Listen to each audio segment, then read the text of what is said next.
ሰላም ጤና ይስጥልን ክቡራን ተመልካቾቻችን ከካፋ ቴሌቪዥን የሰዓቱን ዜናዎች ይዘን ቀርበናል። ከዜናዎቹ ጋር ብሩክታይት ብርሃን ነኝ። በሚቀጥሉት 2 ወራት በዞን ደረጃ 687 ሚሊዮን ገቢ ለመሰብሰብ አቅጣጫ የተያዘ መሆኑ ተገለጸ። የካፋ ዞን ገቢዎች መምሪያ የ2016 ዓመተ ምህረት የ8 ወር እቅድ አፈጻጸም ዙሪያ ጉዳዩ ከሚመለከታቸው ባለድርሻ አካላት ጋር የጋራ ምክክር መድረክ አካሂዷል። ናስር ተማም ያዘጋጀውን ጽዮን ታደለ መድረኩን በንግግር የከፈቱት የካፋ ዞን ዋና አስተዳዳሪ አቶ እንዳሻው ከበደ በዚህ ወቅት እንደተናገሩት ገቢ ለአንድ ሀገር ቀጣይነትና ህልውና ጉልህ ድርሻ ያለው መሆኑን ጠቁመው ግብር ከጥንት ጀምሮ ሲተገበር የቆየ የመንግስት አስተዳደር ስርዓት እንደሆነ አብራርተዋል። በተገቢው መንገድ ግብር መሰብሰብ ያልቻለ ስርዓት ህዝብን ማስተዳደር አይችልም ያሉት ዋና አስተዳዳሪው የማህበረሰቡ የልማት ጥያቄዎችም ምላሽ የሚያገኙት ኢኮኖሚው የሚያመነጨውን የገቢ እድሎች አሟጦ በመጠቀም እንደሆነ አስረድተዋል። በመጨረሻም ዋና አስተዳዳሪው እየተመዘገበ ላለው እድገትና ለውጥ ቀጣይነት የገቢው አቅማችንን በማጎልበት የመልማት እድላችንን ማስፋት እንደሚገባ አስገንዝበዋል። የካፋ ዞን ምክትል አስተዳዳሪና የገቢዎች መምሪያ ኃላፊ አቶ ደመላሽ ንጉሴ በበኩላቸው እያንዳንዱ የልማት የሰላምና የመልካም አስተዳደር ጥያቄና ፍላጎት ምላሽ የሚያገኘው ዘላቂና አስተማማኝ የገቢ አቅምን በመፍጠር እንደሆነ ገልጸው በተግባራዊነቱም የሁሉም ባለድርሻ ተሳትፎ እንደሚጠይቅም አመላክተዋል። ገቢን የመሰብሰብ አቅማችን ከባለፈው አመት የዘንድሮ እድገት አሳይቷል በማለት የገለጹት ኃላፊው ይሁን እንጂ እቅዱን ለማሳካት በቀሪ 2 ወራት ውስጥ 687 ሚሊዮን ብር መሰብሰብ ይገባናል ብለዋል።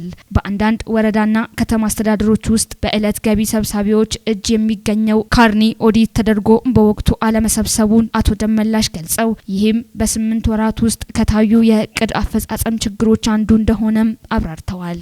ከመድረኩ ተሳታፊዎች የዲቻ ወረዳ ዋና አስተዳዳሪ አቶ ወንዱ አደመና የጊምቦ ወረዳ ገቢዎች ጽህፈት ቤት ኃላፊ አቶ አዲሱ አየለ በሰጡት አስተያየት የውይይት መድረኩ ግልጽና አሳታፊ መሆኑን ገልጸው በዚህም ሰፊ ልምድ እንደቀሰሙበትም ተናግረዋል።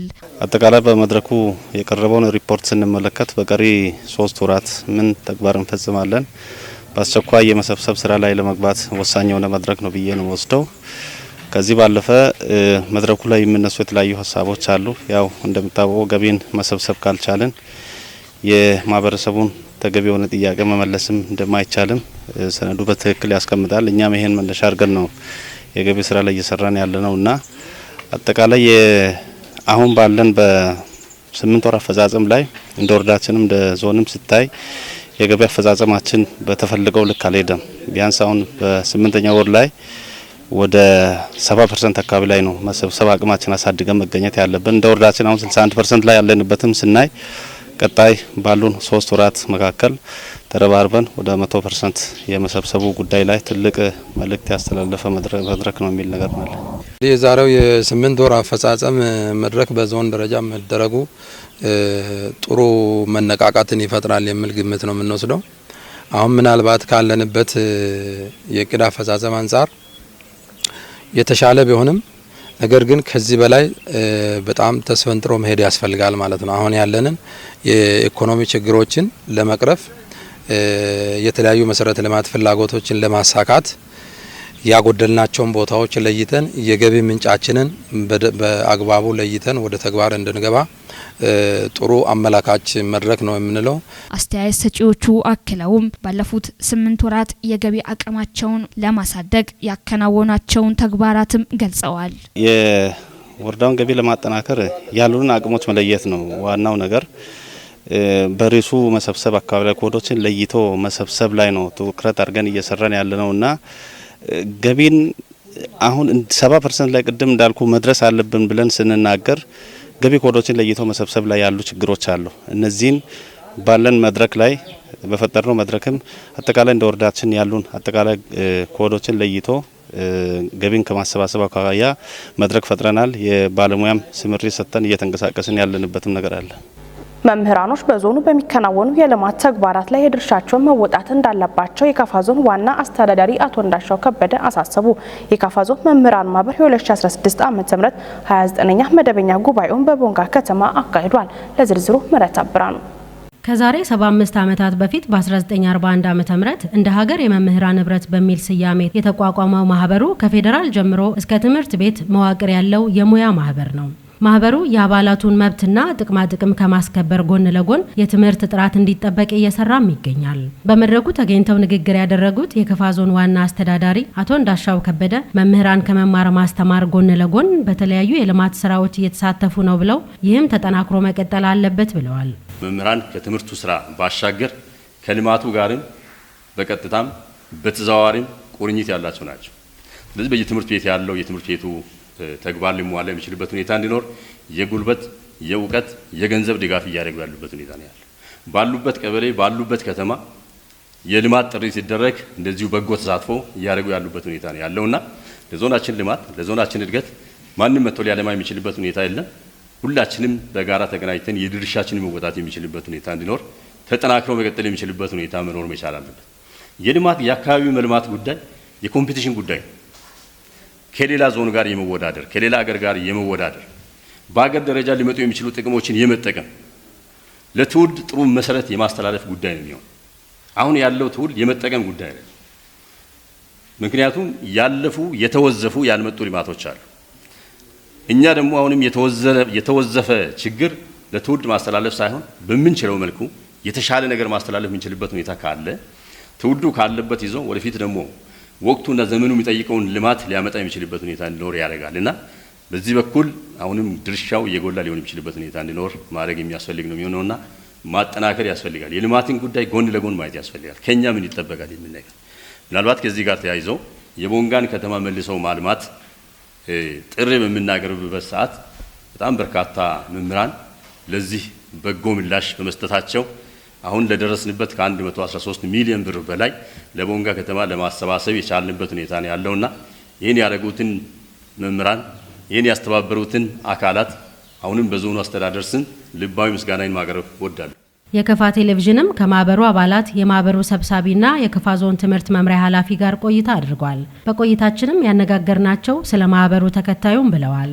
መምህራን ያው እንደምታወቀው በቁጥር በርካቶች ስለሆን ሁላችንም የትምህርቱን ስራ አቁመን ወይንም ትተን የመብት ጉዳይም ይሁን ሌሎች የተለያዩ ወቅታዊ መምህራን ነክ የሆኑ ነገሮችን ሁላችን ስራ እንዳንፈታ የወከልናቸው እነሱ የኛን አፍ ወክለው በየትኛውም ቦታ በየትኛውም መድረክ የሚያገኙትን የተለያዩ መረጃዎች ወቅታዊም እቅዶችንም ሪፖርቶችንም የምሰማቸውን ሁሉ እታች እስከ ትምህርት ቤት እነሱ የሚያውቁትን የሰሙትን ሁሉ ለኛ በማዳረስ የትምህርትን ስራ በጋራ ሰርተን ውጤታማ እንድንሆን በጣም እያገዙን እየሰሩልን እያበረታቱን ነው የሚገኙት።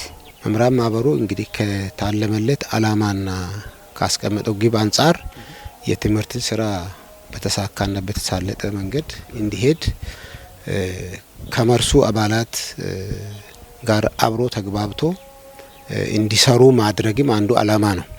በዚህ የተነሳ የከፋ ዞን መምህራን ማህበር ታች ወርዶ የትምህርት ስራን ከመደገፍ አንጻር ከወረዳ መምህራን ማህበር ጋር ካሉት ከትምህርት ሴክተሩ ጋር በመሆን ታች እስከ ትምህርት ቤት በመውረድ የተለያዩ ድጋፎችን እያደረገ ነው ያለው። ያው አምስቱም አላማዎች የመምህራን መብትና ጥቅም ማስከበር፣ የትምህርት ጥራት ማስጠበቅ፣ የአካዳሚክ ነጻነት ማስጠበቅ፣ ዜጎች ጥራት ያለውን ትምህርት እንዲያገኙ ማድረግና የተፈጥሮ ሀብት የአካባቢ እንክብካቤ እነዚህን የመሳሰሉ ስራዎችን ይሰራል። ይሄን ይዘን እኛም ያው እንደ ከፋ ዞን መምህራን ማህበር በርካታ ስራዎችን እየሰራን እንገኛለን። መብቱን ከማስጠበቅ ጎን ለጎን የትምህርት ስራ መደገፍ፣ በጥራት ትምህርቱ እንዲሰጥ የመከታተል ታች ወርዶ የወረዳ ማህበር ደግፈን የወረዳ ማህበር ደግሞ ከኛ በሚወስደው ነገር ታች እስከ ትምህርት ቤት ድረስ ድጋፉ እንዲደረግ እያደረግን እንገኛለን። እንደሚታወቀው አሁን ትምህርት የሀገራችን የትምህርት ሁኔታ እጅግ በጣም አሳሳቢ ደረጃ ላይ ነው ያለው። በጣም ተነጋግረን በንቃት በተነሳሽነት የማንሰራ ከሆነ ጥያቄ ምልክት ውስጥ ያለ የትምህርት ስራ ስለሆነ ይሄንን ከጥያቄ ምልክት ለማውጣት የትምህርቱን ስብራት ለመጠገን እንደ ማህበር ትልቅ ድርሻ ወስደን እንሰራለን የሚል ነገር ነው ያለ። የማህበሩ የአፈጻጸም ሪፖርት እንዲሁም የኦዲት ሪፖርት በጉባኤው ቀርቧል።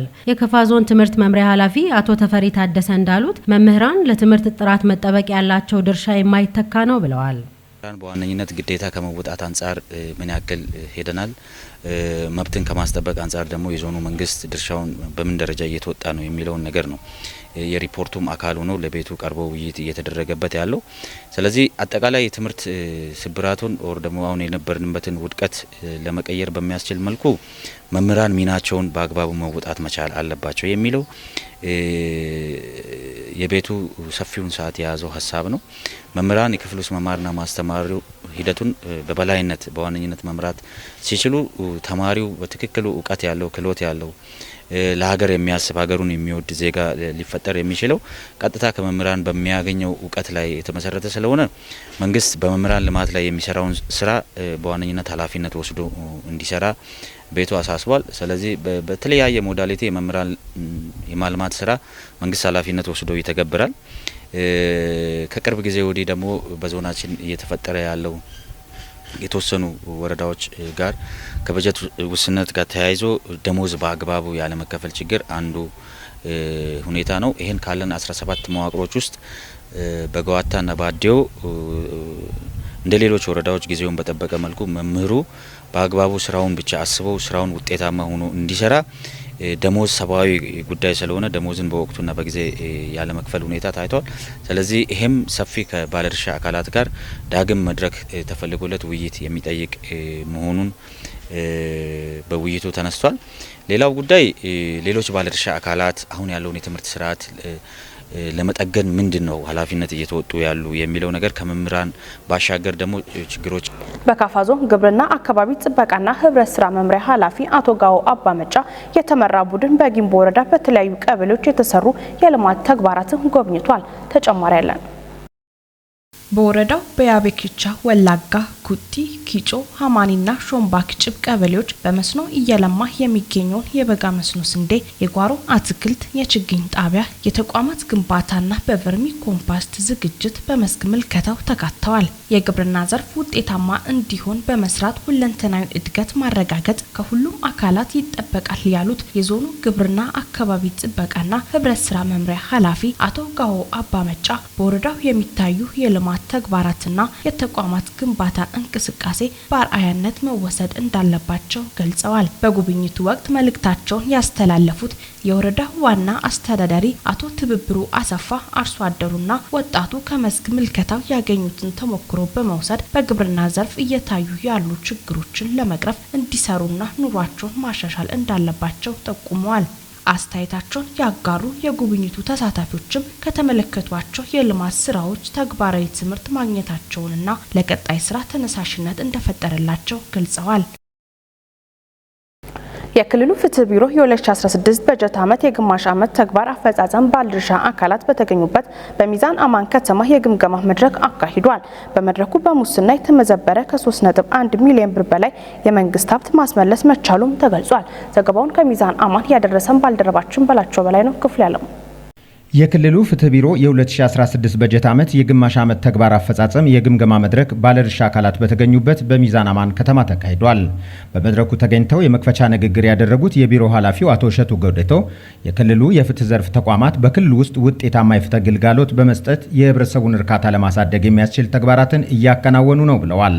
የፍትህ ፍኖተ ካርታ በማዘጋጀት ወደ ስራ መገባቱን የገለጹት ኃላፊው የክልሉ ፍትህ ቢሮ በፌዴራል መንግስት የጸደቀውን የወንጀል ፍትህ ፖሊሲ በክልሉ ውስጥ ተግባራዊ እንዲሆን በማስተባበር በመከታተልና በማረጋገጥ ረገድ ዘርፈ ብዙ ተግባራትን በግማሽ ዓመቱ ፈጽሟል ብለዋል። ቢሮ መንግስት የሚያወጣቸው ህጎች መከበራቸውን የሚያረጋግጥ የመንግስት አካል ነው።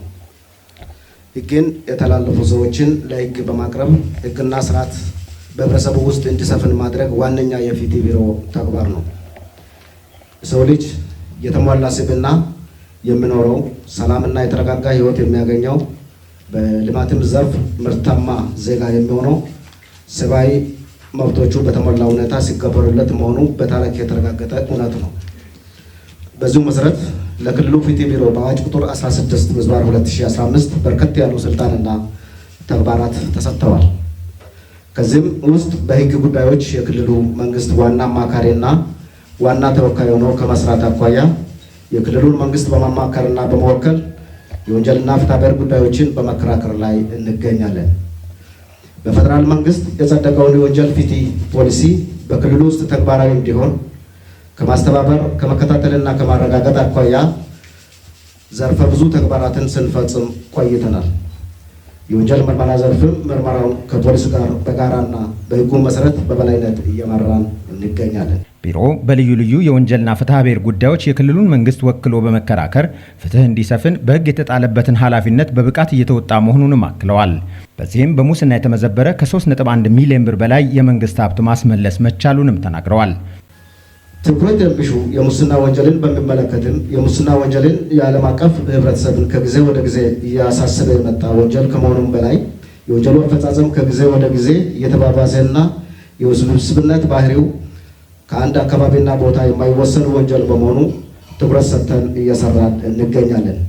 በግማሽ ዓመቱ ውስጥ የቀረቡ የሙስና ወንጀሎች ብዛት 196 ሲሆኑ አቃቤ ሕግ በ172 መዝገቦች ላይ የተለያየ ህጋዊ አስተያየት እና ውሳኔ ሰጥቶባቸዋል።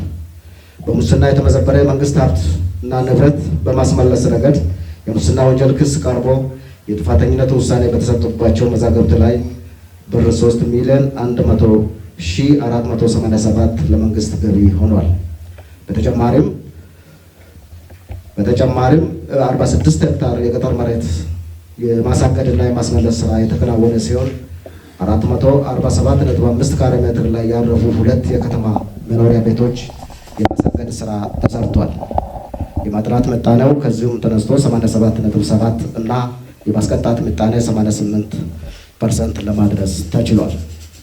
በታክስና ኢኮኖሚ ነክ ወንጀሎች ረገድ ለአቃቤ ሕግ ከቀረቡ መዝገቦች በ63ቱ ላይ ውሳኔ መተላለፉንም አስረድተዋል። በታክስና ኢኮኖሚ ነክ ወንጀሎችም በግማሽ ዓመቱ ለአቃቤ ሕግ የቀረቡ መዝገቦች ብዛት 73 ሲሆኑ አቃቤ ሕግ በ63 መዝገቦች ላይ የተለያየ ሕጋዊ አስተያየትና ውሳኔ ሰጥቷል። በታክስና ኢኮኖሚ ነክ ጥቅሞች ላይ ወንጀሎች ተፈጽመው የተመዘበረው የመንግስት ሀብትና ንብረት ከማስመለስ ረገድ የወንጀል ክስ ቀርቦባቸው የጥፋተኝነት ውሳኔ በተሰጡባቸው መዝገቦች ብር 8,892,596 ለመንግስት ገቢ ተደርጓል። ልዩ ትኩረት የሚያስፈልጋቸው የህብረተሰብ ክፍሎች ማለትም ሴቶችና ህጻናት ላይ የሚፈጽሙ ወንጀሎችን በሚመለከት በጠቅላላ 142 መዛግብት ቀርቦ አቃቤ ሕግ በ141 መዝገቦች ላይ ውሳኔ የሰጠ ሲሆን በዚሁም መሰረት የማጥራት ምጣኔ 100% ለማድረስ ታቅዶ አፈጻጸሙ 99% ነው።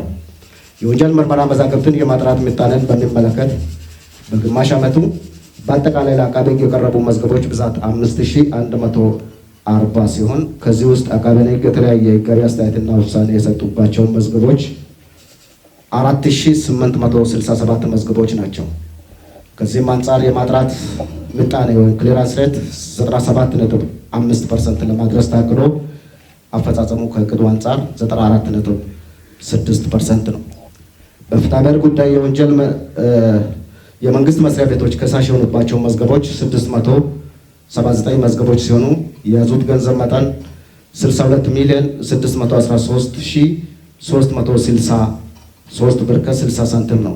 ከዚህ ውስጥ በመደበኛ ፍርድ ቤት ክስ የቀረበበት መዝገብ 574 መዝገቦች ሲሆኑ ከክስ በፊት በድርድር ያለቁ መዝገቦች ብዛት 40 የያዙት የገንዘብ መጠንም ብር 12,027,784 ነው። ዜጎች ሰብአዊ መብቶቻቸው ተረጋግጦ ልማታችንን ለማፋጠን እንዲቻል ከሀገሪቱ ፖሊሲና ስትራቴጂያዊ ጉዳዮች ጋር የሚጣጣሙና ተፈጻሚነት ያላቸው ጥራታቸው የተጠበቀና በአስተያየት የዳበረ የክልሉን ሕግ ረቂቆችን በማዘጋጀት ላይ እንገኛለን። ከፍትህ ዘርፍ ተቋማት ተገልጋዮች ለአገልግሎት በሚመጡባቸው የፍትህ ዘርፍ ተቋም ውስጥ በመካከላቸው የተፈጠረው ያለመግባባት በሕግ በተቀመጠው ስርዓት ጊዜና ጉልበት በቆጠበ መንገድ በአነስተኛ ወጪ በአጭር ጊዜ ውስጥ እንዲፈታ ይፈልጋሉ።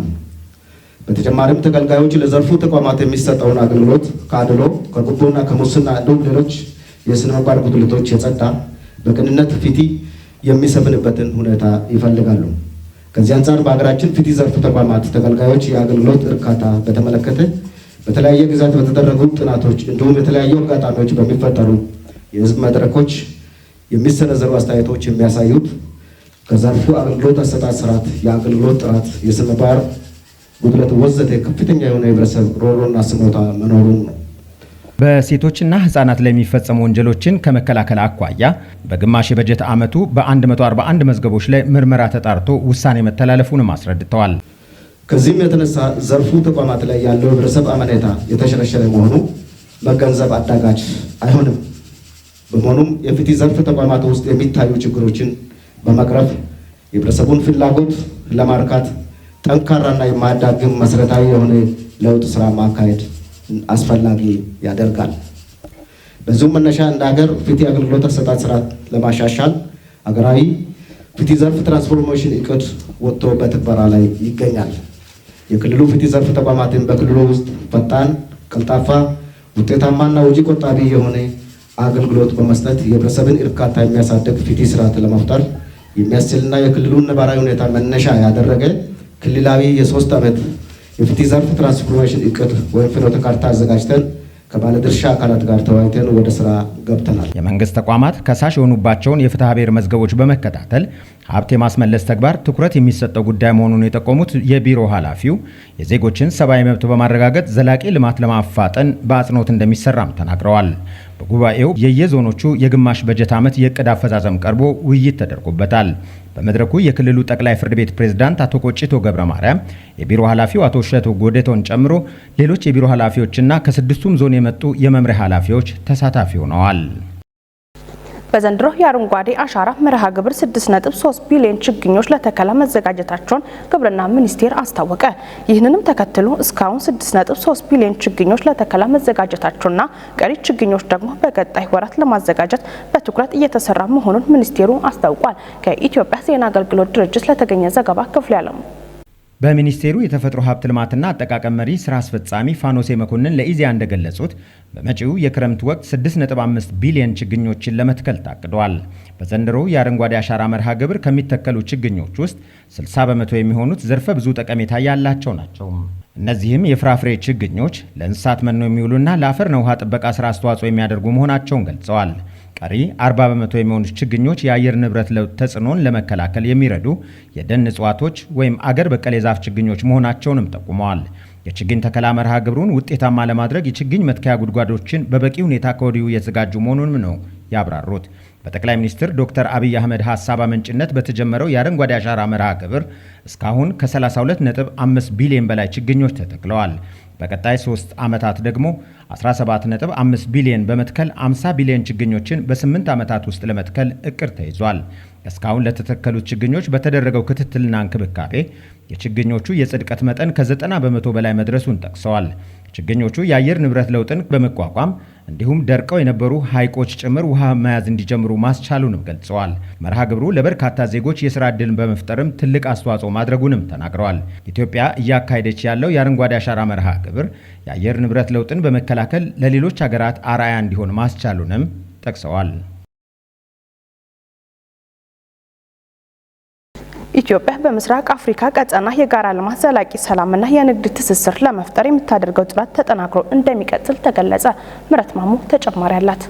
ኢትዮጵያ በምስራቅ አፍሪካ ቀጠና የጋራ ልማት፣ ዘላቂ ሰላምና የንግድ ትስስርን ለመፍጠር የምታደርገው ጥረት ተጠናክሮ እንደሚቀጥል የሰላም ሚኒስቴር ብናልፍ አንዱዓለም ገለጹ። ቀጠናዊ ሰላምና አብሮነትን ለዘላቂ ኢኮኖሚ ትስስር በሚል መሪ ሀሳብ የፓናል ውይይትም ተካሂዷል። በመድረኩ የሰላም ሚኒስቴር ብናልፍ አንዱዓለም በኢትዮጵያ ልማትን ለማፋጠን የሕዝቡም ተጠቃሚነት ለማረጋገጥ በርካታ ስራዎች እየተከናወኑ መሆኑን ገልጸዋል። ከጋራ ልማት ባሻገር የውስጥ ሰላምን ለማረጋገጥ ለመጠበቅና ዘላቂ ለማድረግ ሁላችንም ጥረት ያስፈልጋል ያሉት ሚኒስቴሩም አለመግባባትና ግጭቶች በነበረባቸው አካባቢዎች አሁን ላይ ሰላምና መረጋጋት መፈጠሩን አንስተዋል። የተገኘውን ሰላም ዘላቂ ለማድረግ በመንግስት ዘርፍ ብዙ ጥረቶች እየተደረጉ መሆኑን ጠቅሰው በአካባቢው ዘላቂ ሰላምን የሁሉ ባለድርሻ አካላት እገዛ እንደሚታከለበትም ጠይቀዋል። በመንግስት በኩል ማንኛውም ችግር በውይይት የመፈታትና የጸና አቋም መኖሩን ገልጸው ለሀገር ጠቃሚና ማንንም አትራፊ ማድረግ የሚቻለው የሰላምና የውይይት አማራጭ ብቻ መሆኑን አንጸው አጽንኦት ሰጥተዋል። ለአፍሪካ ቀንድ ሰላምና መረጋጋት ኢትዮጵያ የመሪነት ሚናዋን እየተወጣች መሆኑን የገለጹ ሲሆን ኢትዮጵያ በቀጠናው ዘላቂ ሰላም ልማትና የንግድ ትስስርን ለመፍጠር የምታደርገውን ጥረት ተጠናክሮ እንደሚቀጥልም አረጋግጠዋል። የአፍሪካ ቀንድ አካባቢ በብዙ ችግሮች የሚፈተን መሆኑን ገልጸው የጋራ ተጠቃሚነትን የሚያረጋግጡ ጉዳዮች ላይ አተኩሮ በመስራት ቀጠናዊ ሰላምን ማረጋገጥ እንደሚገባ መጠቆማቸውን ኢዜአ ዘግቧል።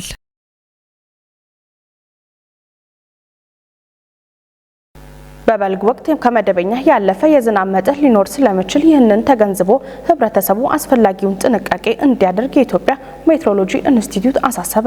የያዝነው ወቅት በደቡብ ኢትዮጵያ፣ ደቡብ ምዕራብ ሲዳማና ሶማሌ ክልሎች እንዲሁም በጉጂና ቦረና ዞኖች የዝናብ ወቅት መሆኑን በኢንስቲትዩቱ የሜትሮሎጂ ትንበያና ቅድመ ማስጠንቀቂያ ምርምር ዘርፍ ምክትል ዋና ዳይሬክተር ዶክተር አሳምነው ተሾመ አሳውቀዋል። በ7 ክልሎች ለጎርፍ ተጋላጭ የሆኑ አካባቢዎች መለየታቸውንና ጥናት ተደርጎ ወደ ስራ መገባቱን የገለጹት ደግሞ በውሃና ኢነርጂ ሚኒስቴር የውሃ ሀብት አስተዳደር ዘርፍ ሚኒስትር ዴኤታ ዶክተር አብርሃ አዱኛ ናቸው። ሰሞኑን ሊኖር ከሚችለው ከመደበኛ ያለፈ ዝናብ ጋር ተያይዞ በአንዳንድ አካባቢዎች ሊከሰት የሚችልን የመሬት መንሸራተት ታሳቢ ያደረገ ስራ እየተከናወነ መሆኑን ለፋና ብሮድካስቲንግ ኮርፖሬት አረጋግጠዋል። በመንግስት ከሚከናወኑ ስራዎች በተጨማሪም ህብረተሰቡ የበኩሉን አስተዋጽኦ በማድረግ ከፍተኛ ዝናብ የሚያስከትላቸው አደጋዎች ራሱን እንዲጠብቅ አሳስበዋል። ዘገባው የፋና ብሮድካስቲንግ ኮርፖሬት ነው። ክቡራን ተመልካቾቻችን ከካፋ ቴሌቪዥን ለሰዓቱ ያዘጋጀናችሁ ዜናዎች እስካሁኖቹ ነበሩ። ዜናዎቹን እየመራው እኔ ብሩክታይስ ብርሃኑ አብራችሁ ቆይታ አደረኩ። ከቀሪ የካፋ ቴሌቪዥን መሰናዶች ጋር መልካም ጊዜ